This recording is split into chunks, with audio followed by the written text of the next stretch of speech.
गदनगर गांव के किनारे हाईवे के पास एक सुअरों का फार्म था। कई पीढ़ियों से उसे अघोली वंशज के लोग चला रहे थे। अघोली वंशज का आखिरी वंश जेम्स अघोली था। बॉर्डर के समीप होने के कारण वो हाईवे पूरा सुनसान रहता था। अघोली पिग फार्म में 4 लोग काम करने वाले शहर से हर रोज साइकिल से आकर शाम को घर चले जाते थे। आसपास के शहर के होटल्स और ढाबे में सुअर की मांस को सिर्फ अघोली फार्म ही सप्लाई करती थी। ऐसे में शहर से ट्रांसफर होकर जशवंत राय अपने फैमिली के साथ गदनगर आता है। अच्छा श्रीमती जी, आप ना घर को पूरी तरीके से सजा लो, मैं तब तक थाने से आ जाता हूँ। ठीक है इंस्पेक्टर साहब, जाकर आइए, मुझे तो करना ही पड़ेगा ना। जसवंत पुलिस इंस्पेक्टर था, बहुत ही सिंसियर ऑफिसर था। ट्रांसफर पर गदनगर आया था। काफी समय बाद एक दिन भोजन के लिए वो घर आया। इस गांव में बहुत सारे केसेस पेंडिंग है रीना, उनमें से बहुत सारे मिसिंग केसेस है। कितना ट्राई किया फिर भी जरा सा भी हल नहीं मिल रहा है। 1 साल के अंदर 13 मिसिंग अनसुलझी केस है। इतनी छोटी गांव में इतने सारे मिसिंग केसेस।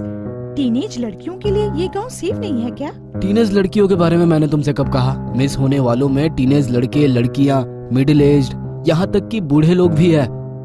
सच में? ये तो कोई कॉम्प्लिकेटेड केस जैसे लग रही है ना? हाँ, लेकिन कल से मैं लंच के लिए घर नहीं आऊंगा। थाने से हम लोगों का घर बहुत दूर है, ट्रैवलिंग टाइम वेस्ट। ये केस जब तक सॉल्व नहीं होता मैं पूरा बिजी रहूंगा। ध्यान रखना, बाय। ऐसा कहकर पुलिस चौकी चला गया।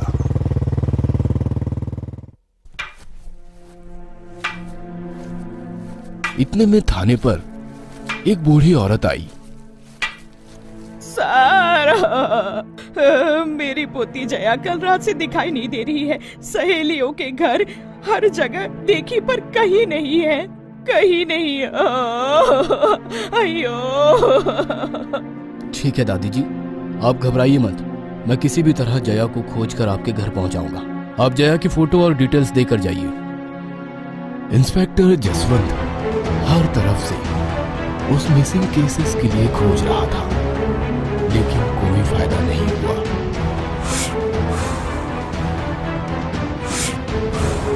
साहब, लंच का टाइम हो गया है, चलिए साहब खाना खाते हैं। एक काम करो, तुम मेरे लिए खाने को पार्सल लेकर आ जाओ। हवलदार विश्वा का लाया हुआ पार्सल खाकर, विश्वा, बहुत अच्छा है मटन बिरयानी, कहाँ से लाए? अरे साहब, वो मटन बिरयानी नहीं है, पोर्क बिरयानी है। गदनगर के फेमस ढाबे से लाया हूँ। छी, सुअर का मांस, मैं कभी ये नहीं खाया था रे। सॉरी साहब, मुझे नहीं पता था इसलिए मैं ले आया। अरे कोई नहीं, पर बहुत टेस्टी है। हाँ साहब, पता नहीं क्यों फेमस ढाबे में पोर्क बिरयानी एक बार जो खाया वो टेस्ट पे फिदा हो जाता है। बहुत डिमांड है साहब। इसी तरह दिन गुजरते गए। मिसिंग केसेस की एक भी क्लू नहीं मिली। उस दिन अमावस्या की रात थी।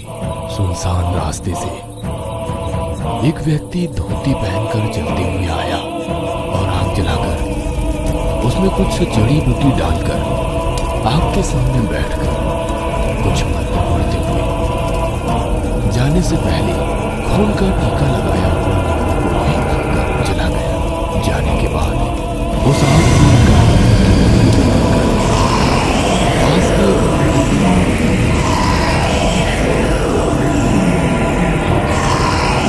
उस आग से जाने वाली एक लड़की बिना देखे उस क्षुद्र नींबू पर पांव डाल दी।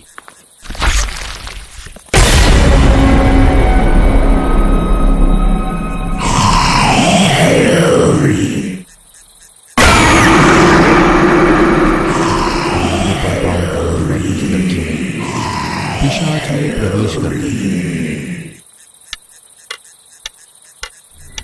आधी रात के बाद, सभी के सोने के बाद पूरा गांव सुनसान हो गया। जिस लड़की में पिशाच ने प्रवेश की थी, वो लड़की चलते हुए जाकर जहां पर नींबू को खोदी थी वहीं पर जाकर खड़ी हो गई। लड़की को रस्सी से बांधकर खींचते हुए ले गया।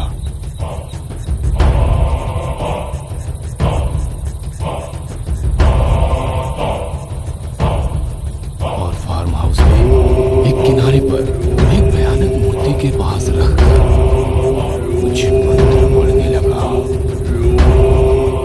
अगले दिन दोपहर को मिस होने वाली प्रबलिका के पिता ने थाने में आकर कंप्लेंट किया। जसवंत के कितना कहने पर भी वे नहीं मान रहे थे। क्या सर, आप पुलिस वाले क्या कर रहे हैं? लास्ट 1 साल में ये 15वां मिसिंग है। पिछले 20 साल से इस गांव में कई लोग मिस हो गए हैं, लेकिन अब तक किसी का कोई पता नहीं चला है। अरे शर्म आनी चाहिए आपको। सर, आपकी दुख हम समझ सकते हैं, लेकिन हमारे साहब को आए हुए सिर्फ 2 महीने ही हुए हैं। हम आपकी बेटी को जरूर खोज लेंगे। प्रबलिका के पिता की बातों को सुनकर जसवंत को बड़ा दुख हुआ। क्या पिछले 20 सालों से मिसिंग केसेस है? जी सर, यहाँ बॉर्डर है ना, तो मिसिंग केसेस बहुत कॉमन है। नहीं नहीं, ये कोई और ही मामला लग रहा है। कल अमावस्या थी, आज मिसिंग केस है।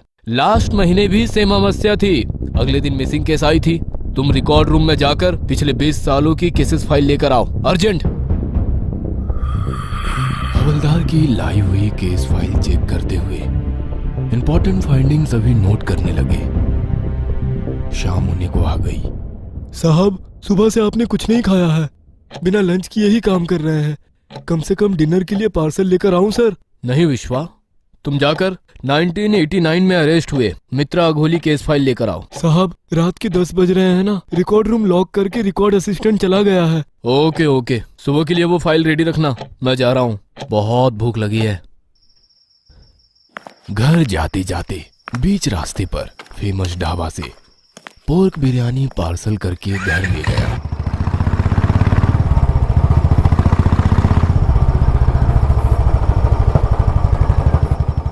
रीना, आज तुम्हारे लिए खास चीज लेकर आया हूँ। पोर्क बताने से नहीं खाएगी, खाने के बाद बताऊंगा। पार्सल खोलकर प्लेट में डालकर खाने ही वाले थे, इतने में आदमी का अंगूठा दिखाई दिया।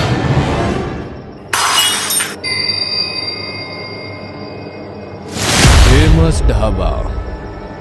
बहुत तेजी से पुलिस फोर्स के साथ फेमस ढाबे पर पहुंचकर ऑनर और कुक को अरेस्ट करके ढाबे को सील कर दिया गया। ढाबे के ऑनर की दी हुई इंफॉर्मेशन से ढाबे को चिकन, मटन और पोर्क सप्लाई करने वाले सभी को अरेस्ट किया गया, मगर किसी के पास से कोई भी जानकारी नहीं मिली। उस हाथ की उंगली को डीएनए टेस्ट के लिए भेजने से पता चला कि वो लास्ट वीक गुम होने वाली प्रबलिका की है। उस ढाबे को मीट सप्लाई करने वालों में जेम्स अघोली पर मुझे शक है। सर, लेकिन हमें कोई सबूत नहीं मिला है। वो उंगली फेमस ढाबे में कैसे आई? कोई उस लड़की को होटल में मार डाला होगा। नो विश्वा, नो।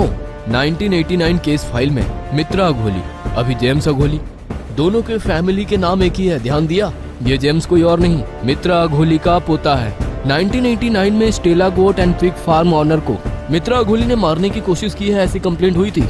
लेकिन वो छोटा मोटा झगड़ा सोचकर केस को क्लोज कर दिए थे। यस, लेकिन वो ऑनर स्टेला जी 1 साल बाद मिसिंग। असल में वही इस गांव का पहला मिसिंग केस था जो अभी तक सुलझा नहीं है। जी सर, लेकिन उससे इस जेम्स का क्या संबंध है? संबंध है, ये तुम्हें आज रात पता चलेगा। तुम जाकर हमारे स्नाइपर डॉग्स को रेडी करो, चलो अघोली पिग फार्म। इस प्रकार डॉग्स के साथ पूरा फार्म खोजने पर मिस होने वाले लोगों के कपड़े, चीजें, गहने फार्म के पीछे एक पुराने कुएं में मिले। कोर्ट में पेश करने पर जेम्स अघोली ने सब कुछ कबूल किया। किस तरह कई लोगों को किडनैप करके बहुत ही क्रूरता से उन्हें मारकर उनके मांस को सुअरों को खिलाकर उन सुअरों के मांस को लोगों के खाने वाले होटल्स और ढाबे में बेचकर साइको आनंद पाने वाले सीरियल किलर जेम्स को कोर्ट ने फांसी की सजा सुनाई। 20 साल से सॉल्व ना होने वाले केस को 2 महीने में ही सॉल्व करने वाले जसवंत की सभी ने बहुत तारीफ की, पर जसवंत को और भी कुछ संदेह था, इसलिए जेम्स से मिलने के लिए वो जेल गया। जेम्स,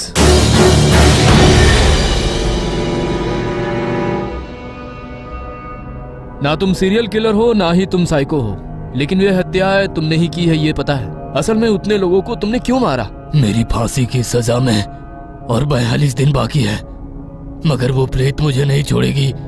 अगले अमावस्या को कैसे भी मुझे मार डालेगी। मरने से पहले सच बताकर मरूंगा।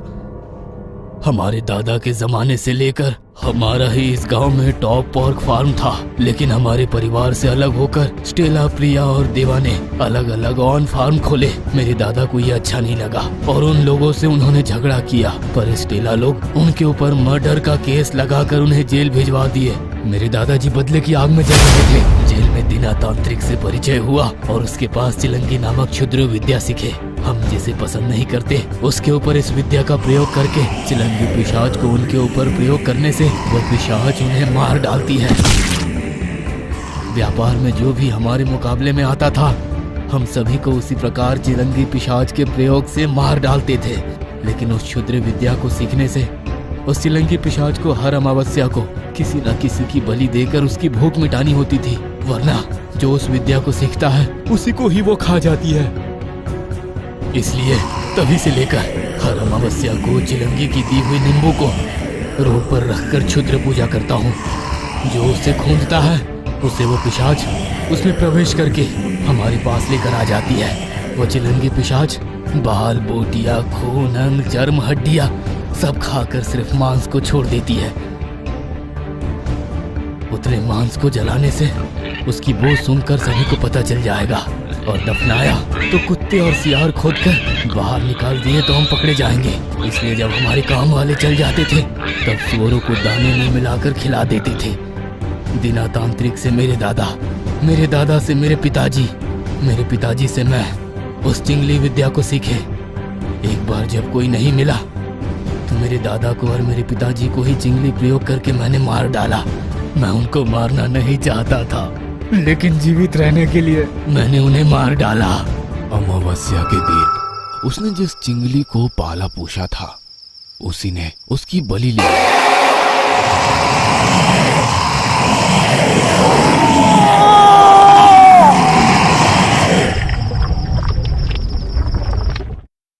यहाँ जेल के अधिकारियों के लिए जेम्स की मौत एक प्रश्न बनकर रह गई।